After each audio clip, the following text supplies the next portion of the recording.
Queridos, a graça e a paz de Jesus, que Deus abençoe vocês nesse tempo,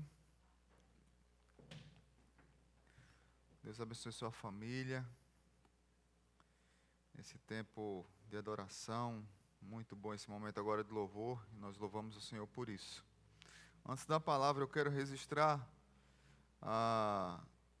aqui que é duas coisas. Primeiro é que essa semana nós, infelizmente, tivemos a perda da irmã Diva, né? A irmã Diva já estava bem doente há algum tempo. Na verdade, já vem lutando contra tantos problemas de saúde já há alguns anos. E essa semana ela veio a falecer e tivemos o funeral dela na quinta-feira. Nossa oração é que Deus console seus familiares. Irmã Diva era uma idosa, sempre sentava aqui na frente. Interessante que ela sentava perto de Davi, também que faleceu ano passado. E também sobre a série de mensagens Esperança Renovada, né? Baseada em 1 Pedro. Com toda essa situação que está acontecendo no mundo do corona, a gente vai continuar a série. Já temos gravado algumas mensagens, vamos estar lançando durante a semana e também aos domingos, mas hoje novamente eu vou pregar outro texto que ainda não em 1 Pedro, mas ainda trazendo uma palavra de consolo para vocês diante dessa situação da pandemia, né? A série de mensagens vai continuar, Esperança Renovada, vamos estar pregando, essa semana vamos estar gravando mais mensagens novamente, Pastor Paulo e Pastor Arthur. Mas hoje eu quero trazer para vocês uma palavra que se encontra em 2 Coríntios. Então, se você puder abrir sua Bíblia e deixar sua Bíblia aberta. 2 Coríntios, capítulo 1, uma carta do apóstolo Paulo à igreja de Corinto. Paulo tinha escrito ele fundou essa igreja, depois essa igreja teve muitos problemas, ele enviou um dos seus discípulos para cuidar da igreja, para pastorear a igreja, depois ele teve que visitar a igreja, é uma igreja que deu um pouco de trabalho ao apóstolo Paulo, mas quando ele escreve a segunda carta aos Coríntios, escreve uma carta de consolo e de encorajamento, diante de lutas que porventura venham a aparecer e diante de tribulações que ele também passou e usa as próprias tribulações para consolar a igreja. Então, do verso 1 ao 11, eu quero ler com vocês, de 2 Coríntios, diz assim: Paulo, apóstolo de Cristo Jesus, pela vontade de Deus, e o irmão Timóteo, a igreja de Deus, que está em Corinto com todos os santos de toda a Acaia. A vocês graça e paz da parte de Deus, nosso Pai, e do Senhor Jesus Cristo. Deus é o nosso Consolador. Bendito seja o Deus e Pai de nosso Senhor Jesus Cristo, Pai das misericórdias e de toda a consolação, que nos consola em todas as nossas tribulações, para que com a consolação que recebemos de Deus, possamos consolar os que estão passando por tribulações. Pois assim como os sofrimentos de Cristo transbordam sobre nós, também por meio de Cristo transborda a nossa consolação. Se somos atribulados, é para a consolação e salvação de vocês. Se somos consolados, é para a consolação de vocês, a qual lhes dá paciência para suportarem os mesmos sofrimentos que nós estamos padecendo. E a nossa esperança que em relação a vocês está firme, porque sabemos que da mesma forma como vocês participam dos nossos sofrimentos, participam também da nossa consolação. Irmãos, não queremos que vocês desconheçam as tribulações que sofremos na província da Ásia, as quais foram muito além da nossa capacidade de suportar, ao ponto de perdermos a esperança da própria vida. De fato, já tínhamos sobre nós a sentença de morte, para que não confiássemos em nós mesmos, mas em Deus, que ressuscita os mortos. Ele nos livrou e continuará nos livrando de tal perigo de morte. Nele temos colocado a nossa esperança de que continuará a livrar-nos. enquanto vocês nos ajudam com as suas orações, assim muitos darão graças por nossa causa, pelo favor a nós concedido em resposta às orações de muitos. Amém? Pai Santo, que essa palavra possa encontrar solos férteis em nossos corações. Lições a partir do sofrimento do apóstolo Paulo, que traz para a nossa vida alento, consolo, encorajamento, renova nosso vigor diante de tantas lutas que já estamos passando alguns e que alguns irão enfrentar. Lutas de perdas, de morte, de sofrimento, de doença, de quebrantamento, tantas lutas. A nossa oração nesse dia especial, ó Pai, é que o Senhor fale ao coração da Tua igreja, Igreja Batista Zona Sul, e por quantas pessoas mais o Senhor queira falar através das redes sociais ou através dos canais de transmissão desse culto, mas que vidas sejam alcançadas e que vidas possam sair daqui encorajadas por Tua palavra. No nome de Jesus, amém. Lições no sofrimento. Todos nós passamos por sofrimentos. E é interessante como é meio que do ser humano querer negar o sofrimento, querer fugir dele, querer, como um gatilho de defesa, dizer que está tudo bem quando não está, dizer que vai passar logo, só da boca para fora, quando muitas vezes não passa. Uma coisa é você encarar o sofrimento de maneira positiva, outra coisa é você querer negar o sofrimento. Isso já é falado por um escritor, Ernest Becker, num livro que ele escreve sobre a negação da morte, e ele traz essa ideia de que muitas vezes nós queremos fugir da negação do sofrimento, da negação daquilo que é gigante na nossa frente, que é algo que está se construindo, é real, e nós, como gatilho de defesa, queremos fugir disso, e isso é negar a nossa humanidade. Paulo está trazendo a sua humanidade para a igreja, para dizer para a igreja que é real esse sofrimento e nós podemos passar por ele sim, encorajando uns aos outros, consolando uns aos outros, mas muito mais do que uns aos outros, nós temos um Deus que está sobre nós, que está nos encorajando e nos consolando. Em nenhum momento a Bíblia não diz para nós que nós não passaremos por isso, mas ela diz que nós conseguiremos passar porque o Senhor passou. Nós não estamos isentos de luta, mas as lutas doem, o sofrimento dói. É muito ruim passar por sofrimento, é muito ruim passar por luta, é muito ruim olhar para a nossa vida e dizer, meu Deus, não dá para aguentar isso, eu não estou suportando esse sofrimento. Por que Deus permite isso?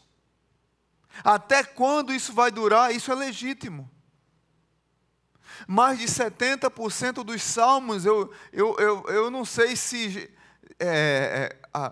qual a ligação isso tem a ver com o que está acontecendo esse ano, mas eu acho que o ano passado eu falei tanto sobre salmos de lamento aqui na igreja. Mais de 70% dos salmos falam sobre lamento. Até quando, Senhor? Por que, Senhor? O Senhor virou as costas para nós, o que é que está acontecendo? Por que isso está acontecendo? Por que isso está na Bíblia? Porque nós passamos por isso. E por que isso está na Bíblia? Porque a nossa humanidade é revelada, a nossa fragilidade é revelada. E nós temos um recurso maravilhoso chamado lamento e que nós podemos recorrer ao nosso Deus. E nós podemos nos unir em oração aos nossos irmãos para suportar isso. Então, Paulo, quando escreve à igreja de Corinto, ele está trazendo para esses irmãos alguns encorajamentos e algumas lições que ele tirou do sofrimento, e eu queria trazer para vocês hoje. Primeira lição que Paulo traz é que no sofrimento nós descobrimos quem é o nosso Deus. Do verso 1 ao verso 4, Paulo vai Paulo vai trazer de maneira muito especial, queridos. Paulo vai trazer de maneira muito especial quem é o nosso Deus. Ele vai mostrar para esses irmãos que ele é apóstolo de Jesus Cristo, pela vontade de Deus, e que esse Deus, ele é o nosso Pai, Ele é o nosso Consolador, Ele está conosco, nos consolando nas tribulações, Ele é o Pai de misericórdia. Paulo, ele renova a fé desses irmãos, mostrando para esses irmãos que nós estamos constantemente debaixo de lutas, mas muito maior do que as lutas que nós estamos passando, nós somos supridos pela graça de Deus e por esse Deus precioso, poderoso, que está sobre nós. Ser suprido pela graça de Deus, muito mais do que um jargão cristão, ser suprido pela graça de Deus, pela provisão de Deus, ser consolado por Deus, dizer que nós estamos debaixo do cuidado de Deus, do Deus Todo-Poderoso, do Deus Criador do céu e da terra, do Pai de misericórdia, do Deus da consolação, muito mais do que ser um jargão evangélico, porque está aqui na Bíblia, isso é um estilo de vida. Quando eu compreendo que Deus é meu supridor, quando eu compreendo que a graça de Deus está sobre mim, que as misericórdias do Senhor se renovam a cada manhã e são as causas de não sermos consumidos, está lá em Lamentações. Porque as misericórdias do Senhor, ela não tem fim, elas se renovam a cada manhã. Quando eu compreendo isso, eu compreendo que isso é estilo de vida. E isso me dá força para enfrentar a vida. Quando a doutrina de quem é Deus, de quem é Jesus, de quem é o Espírito Santo, de que Deus é esse consolador, esse Pai de misericórdia, que não permite que eu sofra aquilo que eu merecia. E Ele usa muitas vezes da graça dEle, que dá aquilo que eu não mereço. Eu demonstro para as outras pessoas um estilo de vida diferente. Por isso, em tempo de sofrimento, é tempo de entender que a graça de Deus está me suprindo também no sofrimento. Veja o que aqui Paulo diz no verso 5. Ele diz: pois assim como os sofrimentos de Cristo transbordam sobre nós, também por meio de Cristo transborda a nossa consolação.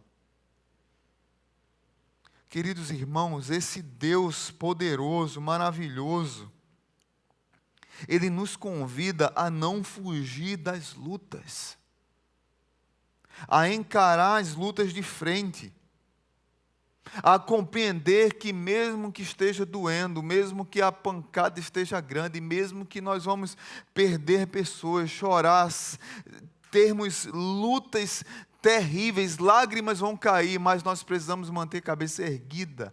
Nós não estamos dizendo aqui de maneira nenhuma que nós não vamos sofrer, mas nós precisamos erguer a cabeça e encarar de frente o problema, porque no sofrimento descobrimos quem é o nosso Deus. É na batalha da fé que Deus vai se revelando cada dia mais a nós. Sabe qual é o problema que eu vejo em muitos de nós? Quando nós esmorecemos facilmente e sempre sucumbimos ou desistimos muito fácil, é que nós não temos definidamente na nossa mente, claro, quem é Deus. E aí é muito fácil desistir. Porque Deus como Consolador, Deus como Pai de misericórdia, Deus como Todo-Poderoso, Deus como Pai do nosso Senhor e Salvador Jesus Cristo, Deus como doador da graça, Deus como aquele que nos ama, Deus como aquele que nos ajuda a passar por tribulação, Deus aquele que enviou seu Filho para passar por tribulação e que as tribulações do seu Filho me abençoam. Quando eu não compreendo isso como estilo de vida, eu não aguento o tranco. Então eu primeiro preciso compreender quem Deus é. E no sofrimento Deus me ensina quem Ele é. É no sofrimento que milagres acontecem. Quando você percebe que não tem mais recursos, e eles chegam. É quando a morte está à espreita e Deus promove o livramento. É quando você diz que não tem mais jeito e Deus acende uma faísca de esperança e você diz, Deus mudou o rumo da história. É quando Deus muda a sua agenda para mostrar a você que você estava seguindo uma agenda errada.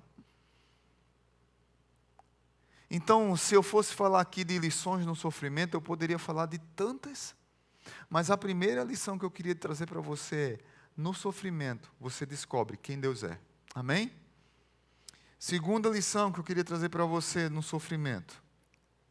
No sofrimento, nós consolamos outras pessoas. Verso 4, Paulo diz assim, que nos consola em todas as nossas tribulações, para que com a consolação que recebemos de Deus, possamos consolar os que estão passando por tribulações. Estava lendo um pastor, e ele contando a história de que foi fazer um funeral num ambiente terrível, onde um casal não cristão perdeu um bebê, e ele fez aquele funeral, e foi muito dolorido para o pastor, para a família. E alguns anos depois, aquela menina firmou no Evangelho, o marido dela, os dois entregaram a vida a Cristo, eles serviram na igreja. E um outro casal da igreja perde um bebê. Cristão, firmado na fé, mas não soube lidar com aquilo. E por mais que o pastor tentasse aconselhar, por mais que o pastor tentasse ajudar aquela família, por mais que o pastor tentasse pregar a palavra, tentasse levar para a sala pastoral para conversar, orar com eles, não teve jeito. Até que aquela jovem que tinha se convertido pós perder o filho, se encontra com essa mãe, uma crente mais madura, e elas passaram pelo mesmo problema. E aquela jovem nova convertida aconselha uma mais velha, porque falavam a mesma língua, tinham passado pela mesma dor, tinham derramado a mesma lágrima. No sofrimento, nós consolamos outras pessoas, porque no sofrimento Deus nos ajuda a passar pela tribulação e com certeza outras pessoas irão passar pelos mesmos sofrimentos. E nós que já passamos por ele, podemos abençoar aquelas pessoas. E aí novamente eu quero trazer para vocês o recurso do lamento. Não está errado você lamentar diante de Deus. Essa mãe que chorou, essa mãe que gritou, essa mãe que esperneou, essa mãe que sofreu, que ela não conseguia sair daquilo, o pastor que tentou de todo jeito ajudar, ele não poderia fazer nada, o que ele fez, ele tentou fazer, mas ele não passou por aquele sofrimento, ele não sabia que dor era aquela. Mas Deus colocou outra pessoa lá, para ajudar aquela mulher a lamentar. E deixa eu dizer uma coisa para vocês, lamento nos leva à adoração. Lamentar diante de Deus da maneira correta, dizer, Deus, eu não aguento, Deus, até quando? Deus, como é que vai ser? Deus, me ajuda, Deus, eu não aguento, me ajuda, me ensina, qual é o caminho? Deus dói, Deus dá um tempo. E quando você começa a lamentar diante de Deus, você começa a perceber que Deus vai trabalhando no seu coração e você vai ficando pequeno, pequeno, pequeno, e você termina adorando e exaltando e glorificando ao Deus Pai, Deus poderoso, Deus Senhor, Deus de misericórdia, Deus de graça. Completamente diferente com alguém com a alma amargurada. Lamento leva à adoração, murmuração leva ao abatimento. Murmuração leva à desistência. Quem vive murmurando não consegue avançar. Quem vive murmurando, o coração está cheio de pus. Quem vive murmurando contamina outras pessoas. Por que eu estou dizendo isso, queridos? Porque a linha é muito fina.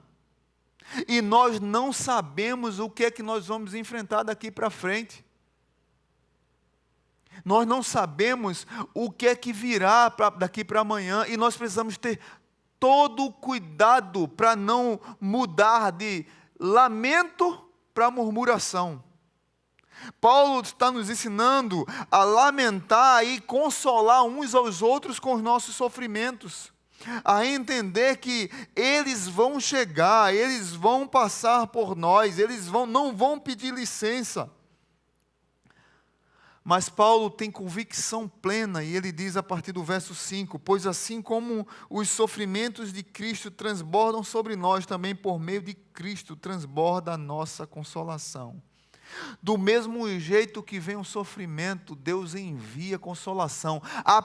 A ideia aqui é de uma pressão gigantesca, uma pressão terrível, uma pressão que, humanamente falando, não dá para aguentar, mas ele diz assim, pois assim como os sofrimentos de Cristo transbordam sobre nós, também por meio de Cristo transborda a consolação.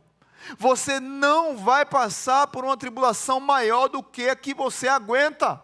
Deus vai enviar o consolo. As lágrimas vão cair, mas o consolo vai chegar. Aí o verso 6 ele diz, se somos atribulados, é para a consolação e salvação de vocês. Veja que coisa linda, e aí tem a ideia de mutualidade. Se somos atribulados, é para a consolação e salvação de vocês. Se somos consolados, é para a consolação de vocês, a qual dá paciência para suportarem os mesmos sofrimentos que nós estamos padecendo.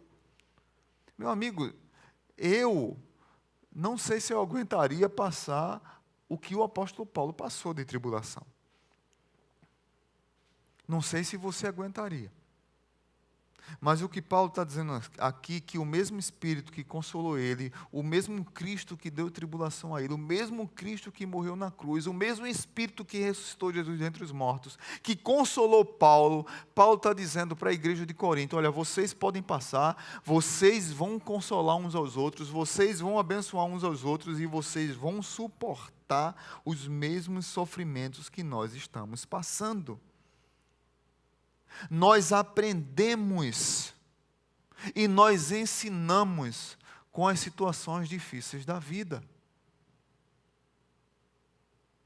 É em situações difíceis da vida que nós reagendamos a nossa vida.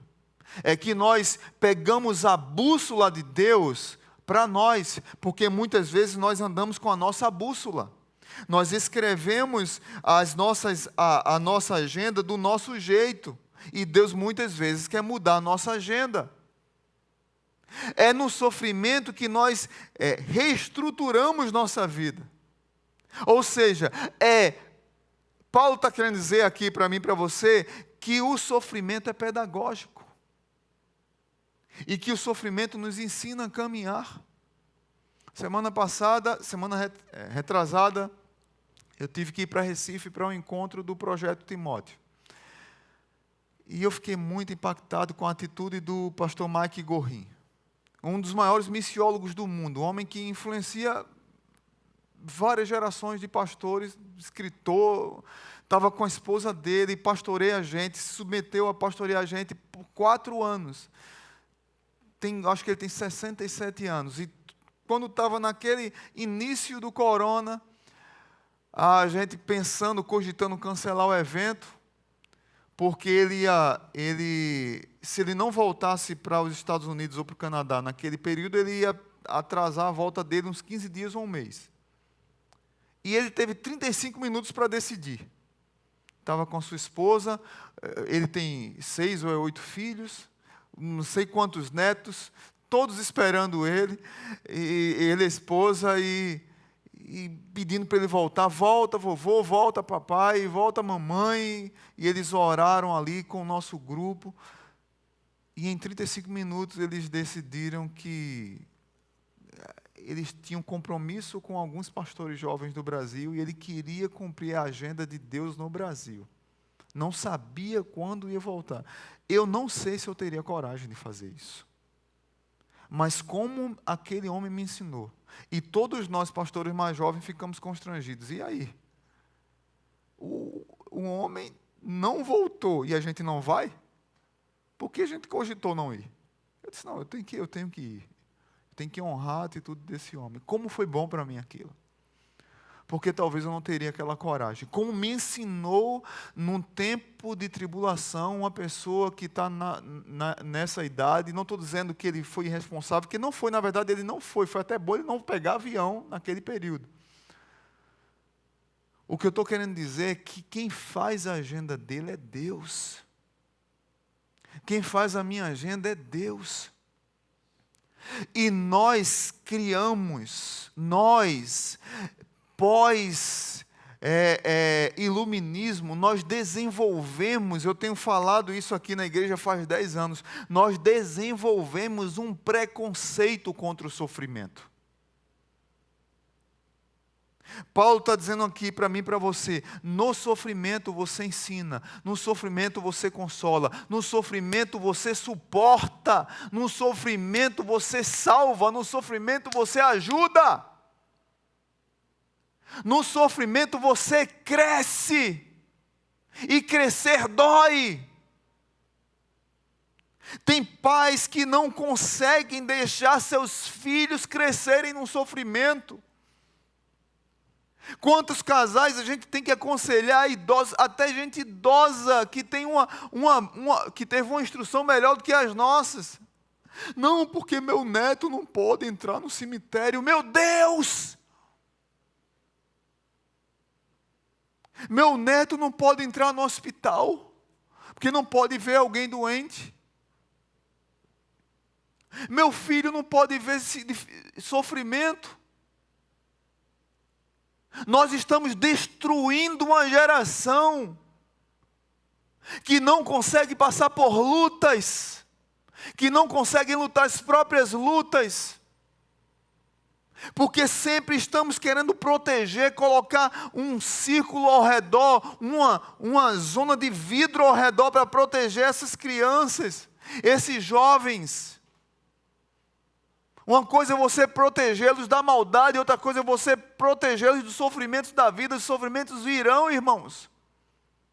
Vai morrer pessoas das suas famílias, o seu filho precisa assistir, o seu filho precisa fechar o ciclo, o seu filho precisa se despedir de quem morreu, o seu filho precisa chorar o luto, o seu neto precisa chorar o luto.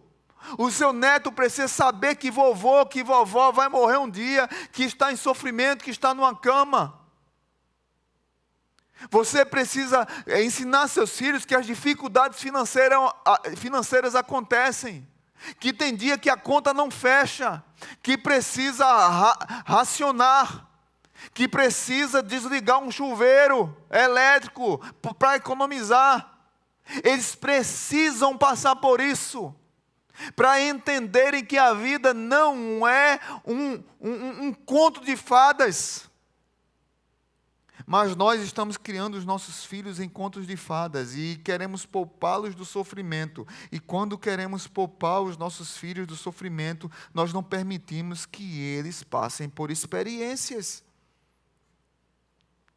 E aí o verso 7, Paulo diz assim: e a nossa esperança em relação a vocês está firme, porque sabemos que da mesma forma que vocês participam dos nossos sofrimentos, participam também na nossa consolação. Ou seja, Paulo está dizendo assim, é uma bênção compartilhar sofrimento.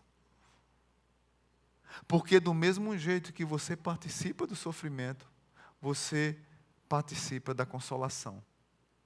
Você sofreu comigo, você vai ser consolado comigo. Você chorou comigo, você vai sorrir comigo. Você racionou comigo, você vai esbanjar comigo. Você segurou a corda comigo, o tranco estava difícil, você vai soltar o barco e esbanjar a alegria de desnudar o mar comigo.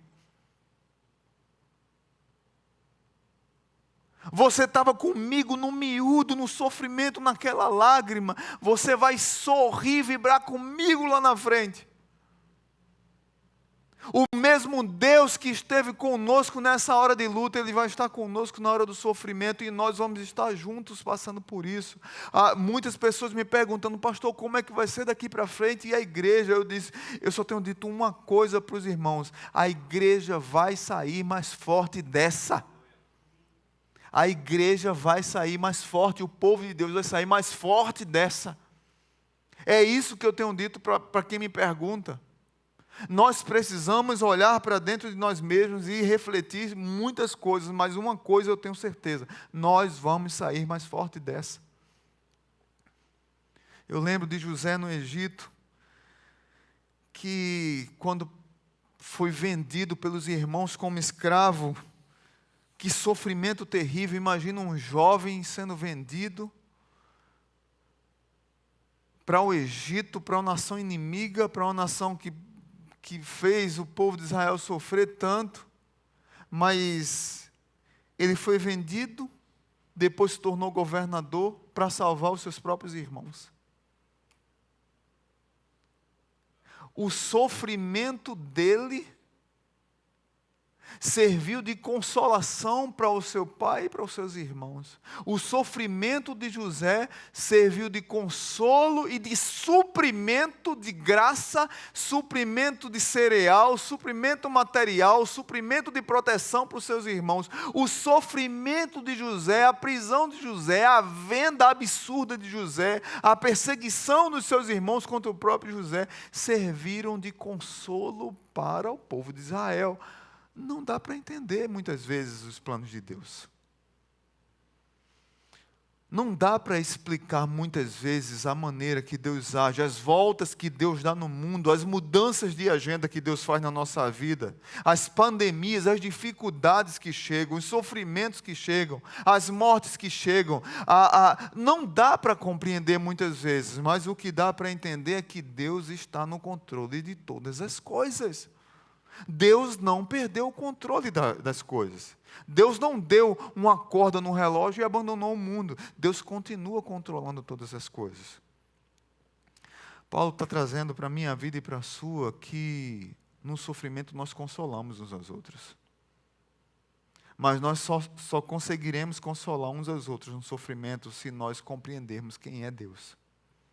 E no sofrimento nós aprendemos quem é Deus. Amém? Terceira lição, queria trazer para vocês, é que no sofrimento nós também aprendemos a confiar em Deus e não em nós mesmos. Verso 8 e 9 diz assim: irmãos, não queremos que vocês desconheçam as tribulações que sofremos na província da Ásia, as quais foram muito além da nossa capacidade de suportar, a ponto de perdermos a esperança na própria vida. De fato, já tínhamos sobre nós a sentença de morte, para que não confiássemos em nós mesmos, mas em Deus que ressuscita os mortos. Queridos, talvez, eu amo essa convicção de Paulo. Talvez essa seja uma das maiores razões porque Deus nos envia o sofrimento. É aprendermos a confiar em Deus e não em nós mesmos. Quantas vezes nós precisamos quebrar a nossa dura cerviz, o nosso coração obstinado ao erro, à nossa arrogância, ao nosso orgulho, à nossa pretensão, prepotência. Quantas vezes nós precisamos parar de confiar nos nossos próprios recursos, na nossa inteligência, na nossa sapiência, na nossa sabedoria, para confiar em Deus. Martyn Lloyd-Jones, um pastor, foi pastor na capela de Westminster, na abadia de Westminster. Escreveu um livro espetacular chamado Avivamento. E ele, num dos trechos do livro, tem uma coisa que me chama a atenção. Ele diz que faz muito tempo que não vertem mais lágrimas dos nossos olhos. Porque nós estamos cheios de nós mesmos. Nos ensinaram que a nossa capacidade, ela supre as nossas necessidades. Nos ensinaram que a nossa inteligência, que o nosso dinheiro, que a nossa gana, que o nosso ego, que a nossa autoimagem nos sustenta. E nós desaprendemos a chorar pelos nossos pecados. Deixa eu dizer uma coisa para vocês, presta bem atenção no que eu vou dizer agora. Essa pandemia do coronavírus, ela está destronando os ídolos dessa geração. Os ídolos que estão nos nossos corações, reinando em nossos corações, todos eles estão caindo por terra um por um. Essa pandemia, ela veio para dizer que o trono já está ocupado. E que todas as coisas que nós queremos colocar num trono de Deus, elas estão caindo por terra. A cultura tem ensinado para a gente que a melhor coisa do mundo é o consumismo. O consumismo tem sido um Deus dessa geração. O consumismo tem sido o falso ídolo dessa geração. As pessoas estão escravizadas pelo consumo e não percebem, como já dizia Zygmunt Bauman, que elas é que estão sendo consumidas.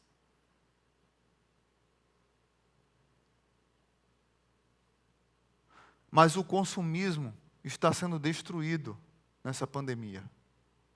Ou pelo menos está sendo revelado quem ele é. A ganância de muitas pessoas, como um senador norte-americano que saiu de uma reunião ultra secreta no início da pandemia e vendeu as suas ações, porque sabia que ele ia perder ações. Ele estava pensando não na população, mas no dinheiro dele. E aí ele foi punido pelo Senado americano. As pessoas que estão em busca de acumular cada vez mais, e diante de uma pandemia, diante de uma catástrofe, elas perdem. É um outro Deus dessa geração. Consumismo, ganância, acúmulo de riquezas. Eu não quero dizer aqui que quem tem está errado. Não é isso não, porque tem gente que tem e é sábio e usa para a glória de Deus. Tem gente que tem só pela ganância. Só por ter mais. Tem gente que tem muito e é generoso. Tem gente que tem pouco e é avarento. Entenda o que eu estou querendo dizer. Mas o acúmulo, essa guerra de egos, de imagem, esse isolamento social das pessoas, e não o isolamento que eu digo agora pelo coronavírus, o isolamento que as pessoas vivem isoladas, solitárias. Não sei quem lembra de uma série que nós pregamos aqui, e uma das mensagens que eu preguei foi sobre solidão. E eu fiquei tão impactado que eu preguei 2 mensagens, a igreja ficou entupida de gente. Porque as pessoas estão solitárias, sabe por quê? Por causa do alto ego. Por causa da autoimagem supervalorizada. Porque elas se bastam. Porque as pessoas dessa geração, elas olham-se no espelho e dizem assim: eu me basto.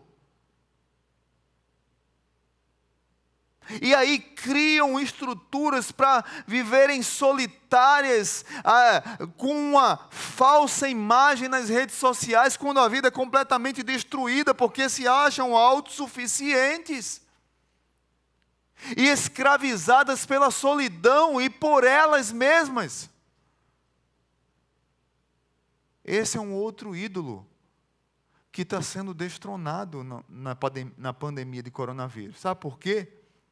Porque as pessoas estão desesperadas por comunhão agora e não podem. As pessoas querem estar... Eu recebi hoje de manhã do Tiago um vídeo bem legal de uma criança chorando porque queria ir para a igreja. O que é que você está chorando, meu filho? Ah, o que foi? Eu quero ir para a igreja. Eu quero ter comunhão, as pessoas estão gritando, eu quero ter comunhão, eu quero estar junto, eu quero abraçar, eu quero conversar, eu quero sorrir. Eu quero estar na praia, eu quero estar no cinema, eu quero estar conversando com alguém. Mas quantas pessoas, talvez você que está me ouvindo agora, que está assistindo, você é o seu próprio Deus e você fica nessa auto-idolatria de consumismo, de ganância, de acúmulo, de autoimagem, de uma solidão que você é só porque você acha que se basta. Como esses dias eu chorei nesse dia, recebi uma mensagem aqui da igreja, uma pessoa manda para mim e diz: pastor, eu quero saber como é que eu faço para deixar de ser membro da igreja. Aí eu disse: eu queria saber como é que eu posso lhe ajudar, minha querida. Como é que eu posso lhe ajudar? O que é que está acontecendo? Não, não é nada, pastor, eu só quero me desligar da igreja. Eu disse: mas aconteceu alguma coisa? O que é que a gente pode fazer? Não, é porque eu decidi que eu não preciso de igreja para ser crente. Eu não preciso de estar em comunhão para ser crente. Eu sou crente sozinho na minha casa e não venha querer me justificar. Eu lhe respeito tudo, mas não venha querer me justificar. Eu chorei nesse dia. Ela não entendeu o que é o evangelho. Ela não entendeu a fé comunitária. Ela não entendeu o exemplo de Deus Pai, Deus Filho, Deus Espírito Santo, que é comunitário. Que a trindade é comunitária, que a igreja é comunitária, que as pessoas precisam umas das outras. Eu sou crente sozinha. Ninguém é crente sozinho. A fé foi dada à igreja, o evangelho foi dado a um povo, não foi dado a uma pessoa. Deixa de ser arrogante, desce do salto, deixa Deus destruir esse trono do ego que está no teu coração. O que Paulo está dizendo aqui, para mim e para você, no sofrimento aprendemos a confiar em Deus e não em nós mesmos. No verso 9, Paulo diz: para que não confiássemos em nós mesmos, mas em Deus. Paulo sabe o que está falando. Paulo tinha um coração duro. Paulo tinha um coração arrogante. Paulo tinha um coração insubmisso, inquebrável. Um coração isolado, cheio de ego, farisaico, autoconfiante. Precisou cair do cavalo, precisou ficar cego, precisou ir para o deserto, precisou ser quebrantado por Deus, para que ele pudesse aprender que ele dependia de Deus e não dele mesmo. Paulo precisou ser arrebentado por Deus para compreender que, por mais que ele fosse o cara mais arrogante do mundo, o cara mais difícil, não existe causa perdida para Deus. Até para um dos homens mais inteligentes do mundo, mais arrogantes do mundo, Deus vai lá e quebra ele. Paulo está dizendo: eu sou esse. Para que não confiasse em nós mesmos, mas em Deus. Eu precisei ser quebrado por Deus. Quantos de nós, queridos, nessa pandemia vamos sair mais quebrantados? E aí eu volto para o que Martin Lloyd Jones disse. Quantos de nós vamos sair com o coração avivado? Como Martin Lloyd Jones disse, faz muito tempo que não se verte uma lágrima dos nossos olhos. Qual foi a última vez que você chorou com o coração quebrantado e contrito diante de Deus?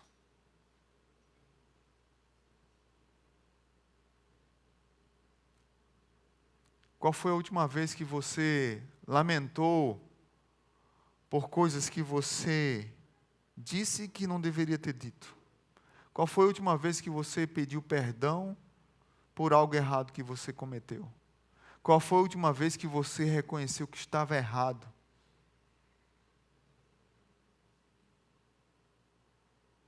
Qual foi a última vez que você disse assim: não, eu preciso reconhecer que eu falhei. Paulo passou por medos terríveis, por lutas terríveis, para entender que ele precisava confiar em Deus e não nas forças dele. Muitos de nós, queridos, estamos precisando ser chacoalhados por Deus. Muitos de nós precisamos fazer a oração de Neemias. O meu povo pecou e eu pequei. Muitos de nós precisamos fazer a oração de Daniel. Senhor, o meu povo pecou e eu pequei. Os meus pais pecaram e eu pequei. Os meus avós pecaram e eu pequei. Muitos de nós precisamos fazer a oração de Jeremias.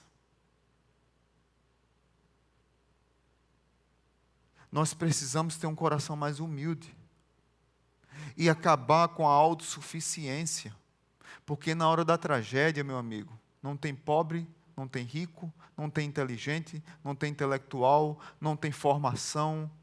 Na hora da tragédia, na hora da desgraça, a gente é tudo do mesmo tamanho. Mas essa lição já foi dada. Debaixo ou diante da cruz de Cristo, todos nós somos do mesmo tamanho. E nós precisamos no sofrimento entender quem é Deus, entender que nós consolamos uns aos outros e que nós somos consolados com o seu sofrimento e nós consolamos você com o nosso sofrimento. E nós, no sofrimento, aprendemos a confiar em Deus e não em nós. Porque nós estamos do mesmo tamanho. Nós precisamos ajudar uns aos outros no sofrimento. Nós precisamos recorrer a Deus no sofrimento. Nós precisamos confiar em Deus no sofrimento. Porque não dá na hora do sofrimento, na hora que tudo está perdido. Não dá para você dizer, eu resolvo. Você tem que dizer, Deus, me ajuda. Eu não sei o que fazer. E por último, no sofrimento, Deus é glorificado e a igreja se une. Verso 10 e 11, Paulo diz assim, Ele nos livrou e continuará nos livrando de tal perigo de morte. Nele temos depositado a nossa esperança de que continuará a livrar-nos. Enquanto vocês nos ajudam com as suas orações, assim muitos darão graças por nossa causa, pelo favor a nós concedido em resposta à oração de muitos. Paulo está dizendo o seguinte aqui, queridos, que o sofrimento nos ensina que nós somos membros de uma família e fazemos parte do corpo de Cristo, e nós necessitamos sim uns dos outros. Aprendemos a orar uns pelos outros, aprendemos que essas respostas Deus enviará como um bênção de livramento. Mas muito mais do que isso, Deus será louvado no sofrimento. No sofrimento Deus é glorificado, Ele é louvado e Ele une a igreja. É no sofrimento que quando você ora por mim, seu coração se torna empático com a minha situação. É no sofrimento que eu começo a orar por você e o meu coração fica empático com a sua situação. Talvez a minha arrogância não permitia que eu fosse empático com a sua situação.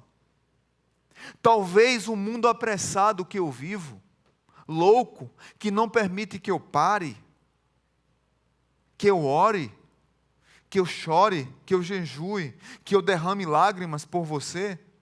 É tão louco esse mundo que eu não consigo parar. Mas no sofrimento eu começo a orar por você. E eu começo a me identificar com o seu sofrimento. E eu começo a clamar por você, e Deus começa a responder as orações. E o nome de Deus é glorificado, e o nome de Deus é louvado. E nessa empatia, nesse mover de oração, o nome de Deus vai sendo glorificado. Nós vamos nos unindo como igreja, e nós vamos edificando uns aos outros. Não tenham dúvida de que a igreja vai sair mais sólida nessa batalha. Não tenham dúvida que as famílias vão sair mais sólidas dessa batalha.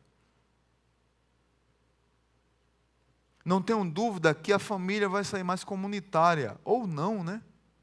Depende. Se você desaprendeu a viver em família, meu Deus. É uma das coisas que tem me preocupado desde de que começou a quarentena. Como vão estar as famílias dentro de casa? Porque as pessoas desaprenderam a viver em comunidade. Desaprenderam a viver dentro de casa. Tem pai que é pai, mas odeia cuidar do filho. Para que você foi pai, miserável?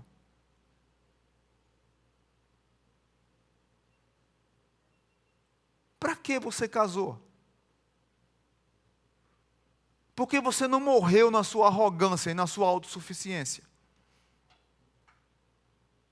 Homens irresponsáveis que não cuidam dos filhos, que não amam e não cuidam das suas esposas, que não preservam seus lares. Mulheres que odeiam crianças, mas tiveram crianças. Para que você teve criança? E agora, de repente, o desespero chegou na casa. Porque, claro, a gente sabe que menino dá trabalho, né? Tem dia que eu estou doido lá em casa. Geisa também. Porque a relação é de amor e ódio dos meninos. Mas são os meus filhos. É hora de eu aprender, é hora de estar junto com eles, é hora de repreender, é hora de brigar, mas é hora também de amar, de brincar. É hora da família estar junto, porque a família não está mais junto. É cada um ilhado dentro de casa. Ninguém olha um mais no olho do outro. Deus está nos ensinando ou nos reensinando a viver comunitariamente. Então, papai, mamãe, aproveite esse momento com sua família. Tenha momentos eternos, maravilhosos dentro da sua casa. Desfrute, seja criativo. Aproveite esse tempo para estudar a palavra de Deus, para orar, para assistir filme, para assistir culto, para assistir desenho animado com os meninos, para contar histórias. Conta histórias para os seus filhos. Senta com eles, ora com eles. Os que estão de home office, explique para os filhos que estão também trabalhando, que tem a hora do trabalho. É um momento de ensinar disciplina também. Mas entendam que todo esse mover que Deus está fazendo, o nome dele vai sair glorificado.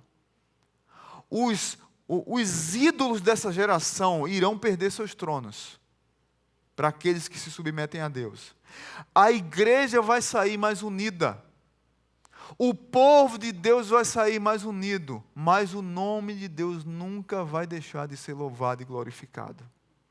Que você compreenda que vale a pena no sofrimento compreender quem é Deus, que no sofrimento vale a pena consolar uns aos outros, que no sofrimento vale a pena compreender que Deus é maior do que a minha arrogância, do que a minha prepotência, e eu dependo dele, não de mim mesmo, e que no sofrimento Deus é glorificado e nós nos unimos como família e como igreja. Que Deus abençoe a sua vida, que o nome dele seja glorificado na sua família, e que nesse tempo de sofrimento você possa sair daqui encorajado, consolado. É tempo, queridos, de encorajamento no meio do sofrimento. Vamos orar? Curva sua cabeça e vamos orar diante de Deus. Pai Santo, muito obrigado.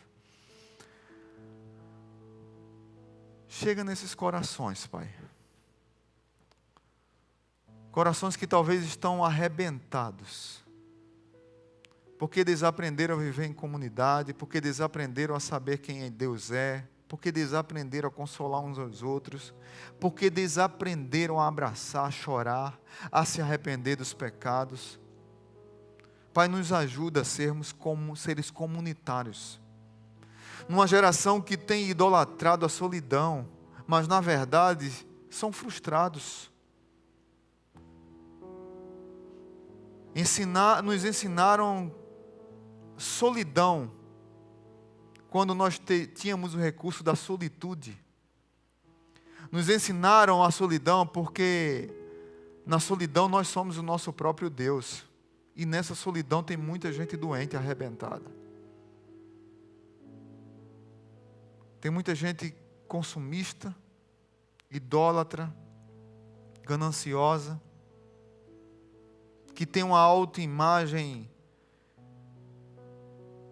deturpada e adora a própria imagem. e se esconde atrás disso para não mostrar a miséria que vive muitas vezes. Pais que não sabem se relacionar com os filhos, mas pintam de família perfeita. E que Deus está ensinando agora, dentro de casa, a amar os filhos, a se relacionar com os filhos, a viver uns com os outros, a ter um tempo especial com a esposa, que talvez há muito tempo não tem, porque é tanto trabalho, é tanta ocupação, e não tem mais tempo de chegar em casa, de assar um pão, e sentir aquele cheiro de pão assado na casa, ou de fazerem uma comida junto, e um brincar com o outro, de bolo, e melar um nariz do outro, brincando, sorrindo, alegrias simples, mas que marcam a vida de uma família, e que nós temos desprezado nesse mundo tão maluco que a gente vive. Aí Deus põe a gente tudo dentro de casa, para descobrir que a casa é o melhor lugar. Para descobrir que a partir da nossa casa Deus se revela comunitariamente. E que dentro da nossa casa nós descobrimos quem Deus é na nossa vida.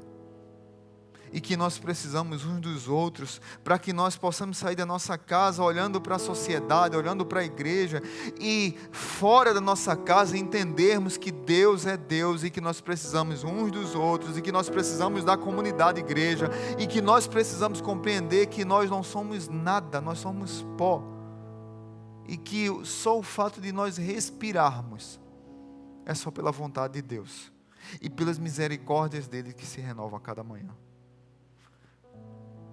Por isso que eu tenho dito que a igreja vai sair sólida disso, porque ela vai reaprender algumas coisas, e que o nome de Jesus será glorificado. Nós vamos sim chorar, nós vamos sim sofrer, nós vamos sim temer, nós vamos sim lamentar. Muitas vezes nós vamos ficar num misto de lamento e de murmuração. Não permite que cheguemos à murmuração. Mas uma coisa eu tenho certeza: Deus está erguendo a nossa cabeça para enfrentar esses sofrimentos, e que nós saiamos daqui encorajados a enfrentar as lutas que virão pela frente. Encoraje uns aos outros, console uns aos outros, porque o Espírito Santo de Deus está fazendo isso também por nós. No nome de Jesus, que o amor de Deus o Pai, que a graça maravilhosa de Jesus e que a comunhão do Espírito abençoe a sua casa, sua família. Esse tempo agora, reflita sobre tudo que você ouviu e que você cantou, para a honra e glória de Jesus. Amém. Dê uma palavra para o seu irmão que está do seu lado aí. Diga assim para ele: seja encorajado no poder do Espírito. Amém? Amém. Convido você a cantar essa próxima canção em alegria. Amém?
Temerei, pois sei que comigo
baixinho. Eu não temerei, pois é comigo, está comigo, eu sei. Ele é o meu bom pastor. Eu não temerei, pois é comigo, está comigo, eu sei.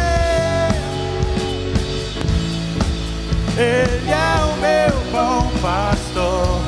Eu não temerei.